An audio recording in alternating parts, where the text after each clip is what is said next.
This video is brought to you by Mubi, a curated streaming service showing exceptional films from around the globe. Get a whole month free at mubi.com/Karsten. Hey everyone, welcome back to another... I'm kidding, I'm not gonna talk like that. Welcome back to another episode of What I Watched This Month, September edition. There's so much to cover this month, so let's not waste time by talking about wasting time. I started this month by watching Pablo Larraín's Ima. Now this is one sexy movie, but it's also kinda dangerous. It's got a little bit of climax, a little bit of marriage story, and a little bit of raw, which, if you know me, sounds like my kind of movie. And it is. It's not as intensely unique as those other movies, but I do consider it the most sensual, which is always a nice thing to watch. Then I watched The Third Man. This was my first time seeing it, and man, that was a blast. It's one of the greatest noirs of all time, and I can see why. It's never not engaging, and it always keeps you on the edge of your seat. Orson Welles is honestly hilarious in this movie, and those final 20 minutes, I don't think I breathed once. Then I watched The Mummy for my podcast, The Karstcast, which you should all listen to. I think The Mummy is one of the last truly great blockbuster adventure comedies of our time. And I mean blockbuster, like the kind of movie anyone and everyone would watch and have a decent time at. But Karsten, what about Jungle Cruise? Listen man, nothing has topped the ridiculousness of what The Mummy has to offer. God bless Brendan Fraser, and in all honesty, God bless this movie. This is what it's all about. Then I watched He's All That, the worst movie of the year. Then I watched The Ladykillers. The synopsis for this movie is 5 oddball criminals planning a bank robbery rent rooms on a cul-de-sac from an octogenarian widow under the pretext that they are classical musicians. Is that not the best synopsis for a movie? And does it deliver? Yes, absolutely. This is a perfectly paced crime comedy. I think I will forever reference this film when it comes to story structure, and the bits are so hilarious and weird and goofy that they just work amazingly. It honestly feels so ahead of its time. In short, it's one of the best comedies of all time. And I watched A Page of Madness. This is a silent Japanese horror film from the 20s, and I think it's cool based solely off the fact that a lot of Japanese films from that time are destroyed. Yet this very weird, terrifying, and psychological flick can be rented on Amazon if you want. It's very, very, very weird, extremely disorienting, but understood the form before the form even existed. I think this is just a really fascinating horror movie to watch, and it's only an hour long, so why not? And I watched The Suicide Squad. Now listen, I like James Gunn. I love those Guardians of the Galaxy movies. I think he's a good director, and I think superhero movies that know how to make fun of themselves can be great. And yet, somehow that this didn't work for me at all. I thought the characters were uninteresting and hard to care about. I didn't find any of the action to be anything that special. At least the action in Guardians felt like bubblegum and also satisfying. This just felt edgy for the sake of being edgy. It makes this stance as a film that's like, I don't care what you think, I'm gonna do whatever I want. But I'm like, this movie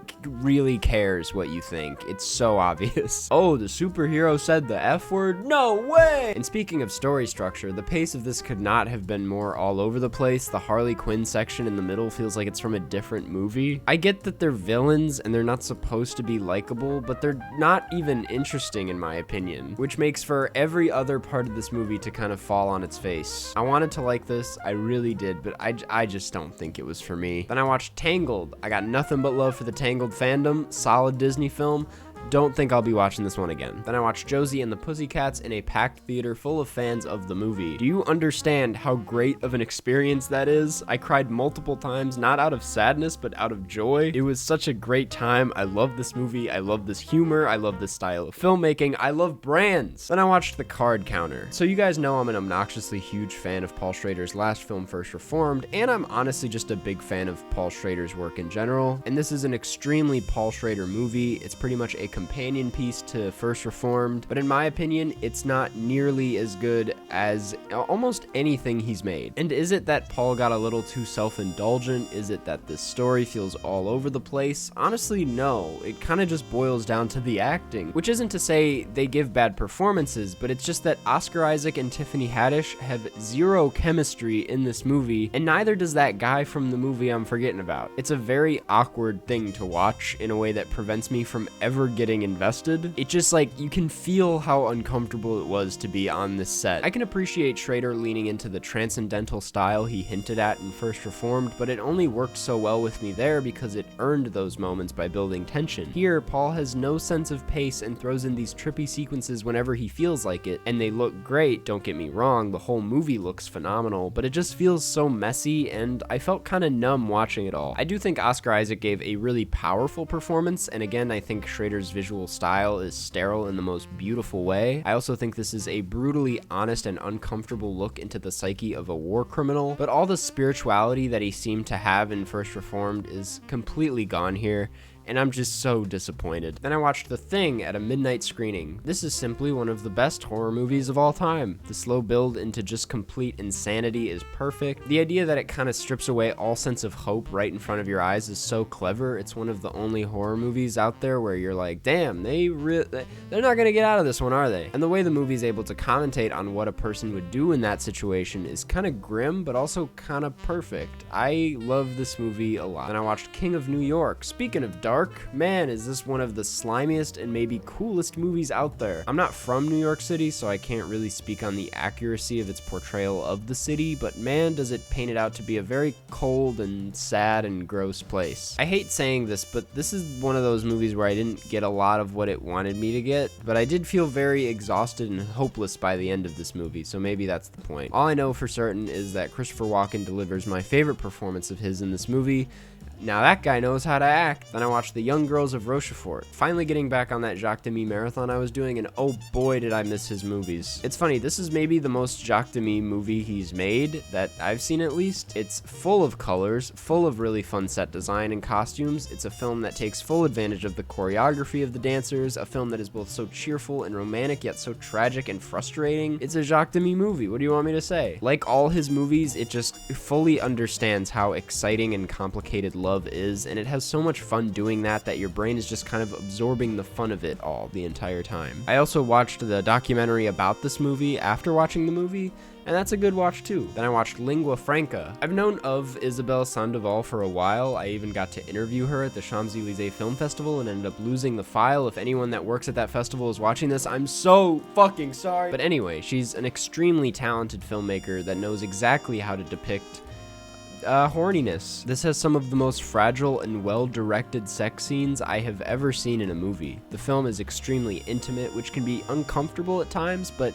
it undoubtedly makes for one of the best character portraits in the last few years. In short, I'm just very glad that this movie exists, and I cannot wait to watch what she makes next. And I watched Moonstruck, and hell yeah! Man, I can't tell you how good it feels to be in the mood to watch a rom-com and then watch Moonstruck, because it just checks off all those boxes you wanted it to check. It's hilarious, it's cheesy as hell sometimes, but man, does it still manage to tear at those heartstrings. It gets you emotional even when it's playing the Pizza Pie song. Isn't that nuts? It's certainly not the best thing in the world, but I will be revisiting this whenever I need to cheer up. Then I watched Mogul Mowgli. This is very similar to Sound of Metal because of Riz Ahmed and because of how many shared themes they have and because he plays a musician and because they're literally so similar. I mean, come on. But that's not to say Mogul Mowgli isn't one of the most unique films of the year so far. On the surface, it's a movie about a rapper who is coming to terms with a disease that prevents him from touring, but slowly unveils itself as this film about family and religion. One that, like a lot of the movies I watched this month, can be uncomfortable to watch at times. I feel like I've written that like 10 different times today. But it's extremely effective nonetheless. And I watched Malignant. I don't think there's a movie I have more mixed thoughts on this month than this one. For the first hour and a half, I was like, wow, this is not that good of a movie. What is everyone talking about? And then the last half hour happened, and I was like, okay,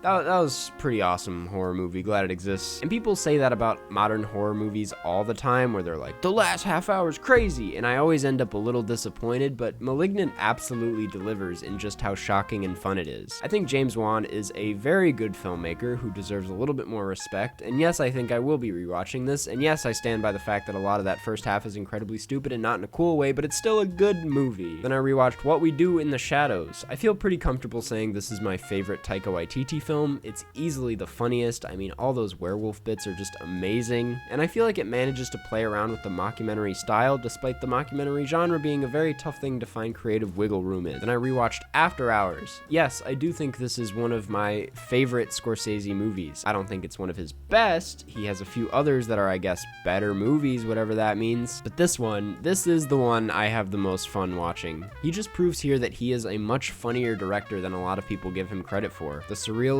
going on in this movie is so perfectly subtle, you don't realize until a few seconds after certain things happen that those things are actually very strange, and I just love that. It's a simple movie about a guy who can't do a thing, and that's a great time. Then I watched Cry Macho. Here we go. This was my first Clint Eastwood movie. I know, it's probably the weirdest place to start considering this is his last film, I think. And I didn't hate this thing the way some people hate it. I thought the dynamic between this old man and the boy was very charming. I loved how he shot the chicken. I found it to just nail this mellow tone it was going for. But I still don't think this is by any means great. It's honestly the opposite of the card counter, which is funny to say, because there did seem to be chemistry, but the actual acting was kind of ass and not believable at all. The cinematography, unlike the card counter, felt really bland and uninspired. It was almost too mellow to a point where I don't really feel like I felt anything. All that said, I do want to watch more Clint Eastwood movies.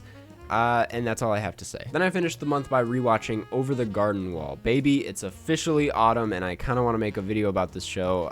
We'll see if I stick to that. I also started watching Ted Lasso, and boy, is that a good show. Probably going to talk about that some more another time, too. And hey, that's what I watched this month. Looking for something to watch yourself? Then let me tell you about today's sponsor, Mubi. Mubi's a curated streaming service, a place to watch beautiful, interesting, and incredible cinema. The cool thing about them is that every day they premiere a new film, from iconic directors to emerging auteurs.